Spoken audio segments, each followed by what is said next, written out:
In this section, in this class, which is part 3 of the energy discussion, we talked in the first section a little about the physiological or the quantum physics, quantum mechanics part of energy.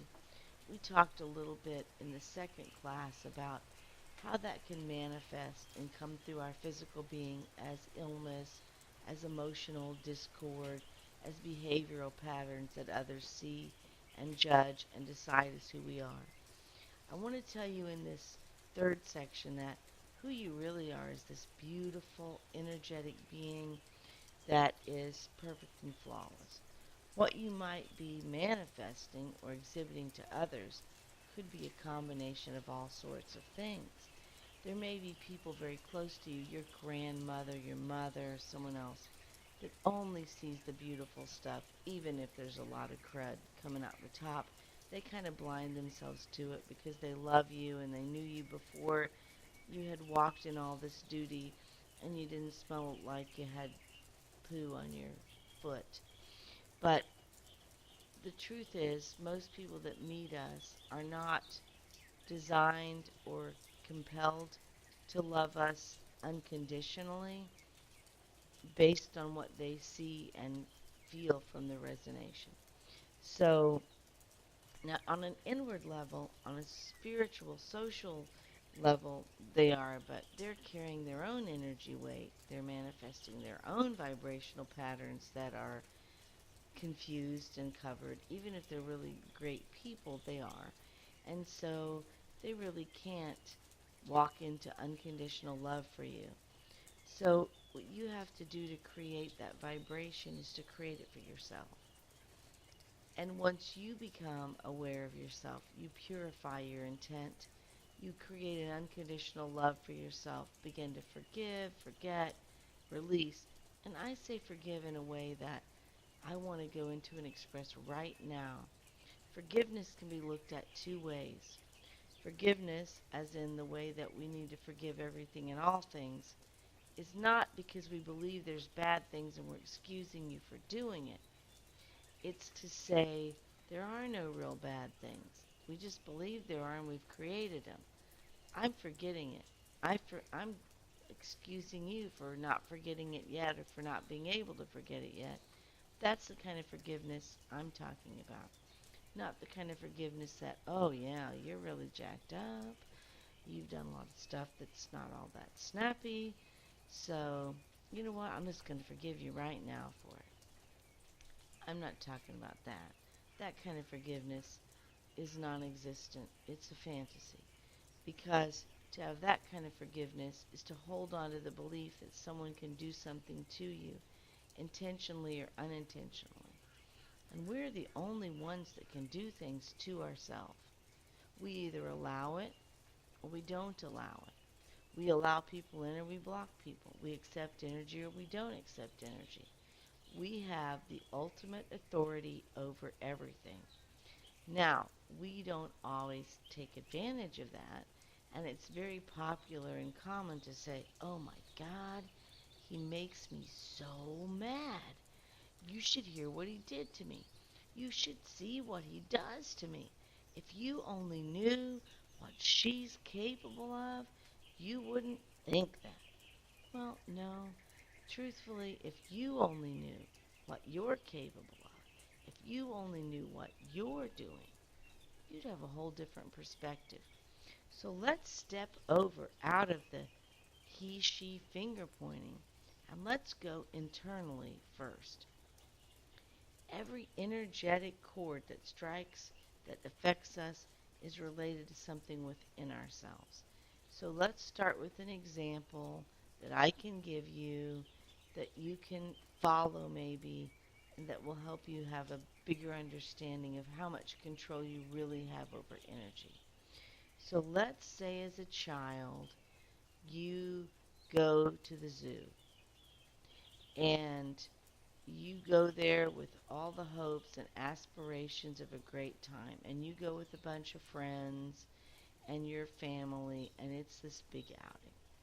And you're at the zoo, and let's say that while you're at the zoo with your family, something occurs that creates a really bad experience. And let's just say that the experience has to do with an animal getting loose out of its enclosure and coming out and attacking you or someone in your group or someone in your family. And in your mind now, this particular animal, let's just say polar bear, comes out and mauls someone in your group. Now, other than the fact that it's probably ruined that particular day at the zoo, you now have an energetic vibration associated with the zoo. If you probably, have that kind of experience, your desire to go to a zoo in the future pretty small. And your fear of polar bears probably much greater than most people.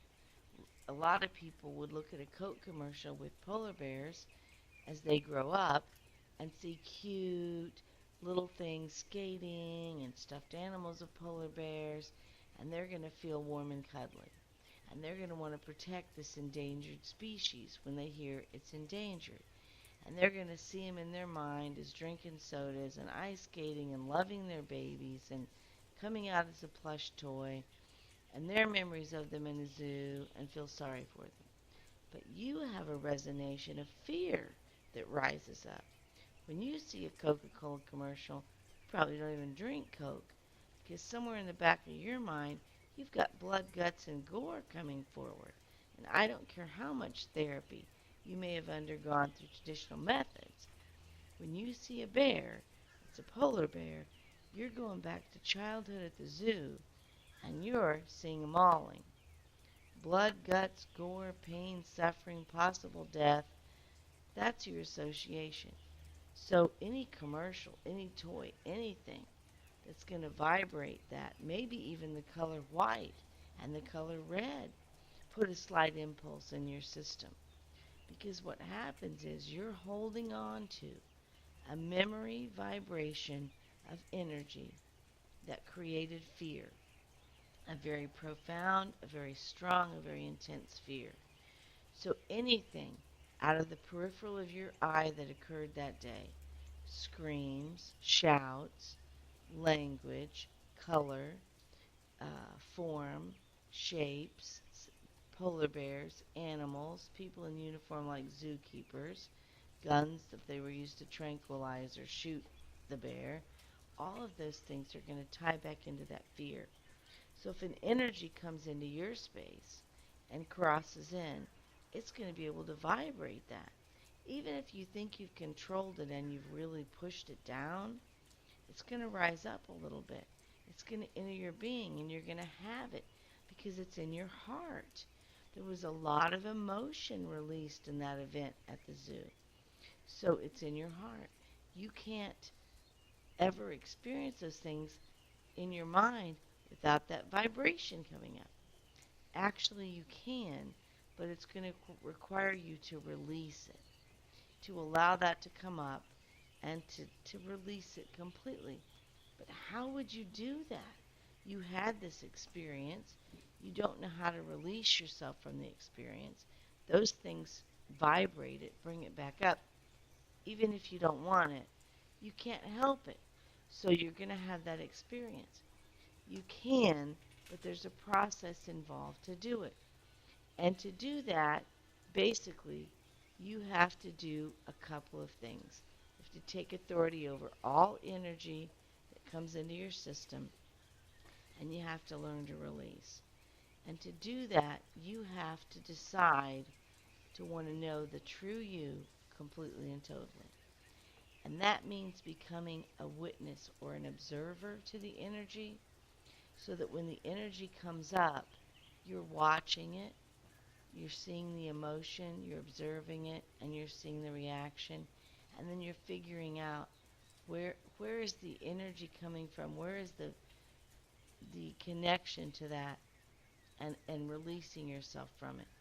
Because the truth is, we have components to ourselves that we think are all one person. We have an ego or an identification in our core that we think it's who we are, but it's not. If you want to think of this, I think of it sometimes as the Antichrist or the satanic part that people think they look for. I've heard it described as a roommate, an inner self, a tag along, a pariah, a parasite. I don't care. Let's call it an inner roommate because it does talk a lot and it's irritating. If you're sitting there and you have a lot of thoughts going through your mind, if you just step back and allow the thoughts to come forward and you just kind of look at them and roll through it like a movie that you're watching, you're going to quickly determine that this inner voice, this inner roommate, this connection to you is a little bit off the beam or kind of nuts. It takes every event and it wants to create a dialogue. It wants to create a dialogue to what you're watching on TV. It wants to create a dialogue for the behaviors of people around you. It wants to create a motivation for everything that comes in contact with you. And then it wants you to agree to it and then agree to have specific reaction or behavior every time you come in contact with something similar. So it is really trying to generate a behavior pattern for you based on what it believes, sees, or perceives. Now, you have to learn to turn that off, to step back from the voice and disconnect and not act on it.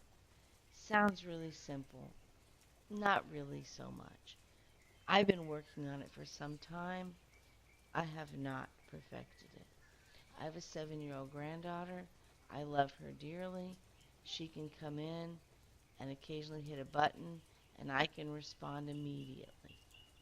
I forget to examine the behavior, the pattern, my response, and look at it in a healthy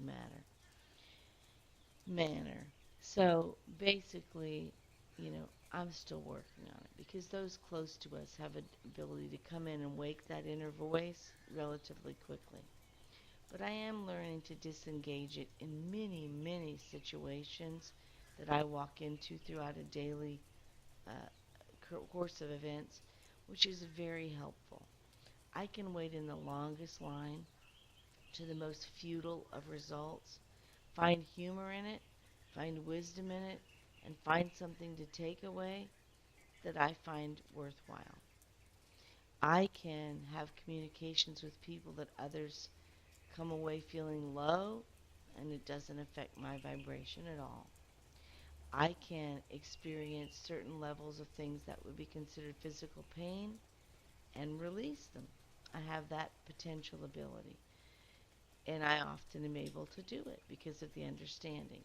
I want to give you a little more of the understanding of the tools and how I was able to do it so that you can try to do it. And that's what I'm going to do in the last 15 minutes of this segment is to kind of give you more authority and control over the emotions and energies that are coming into your system.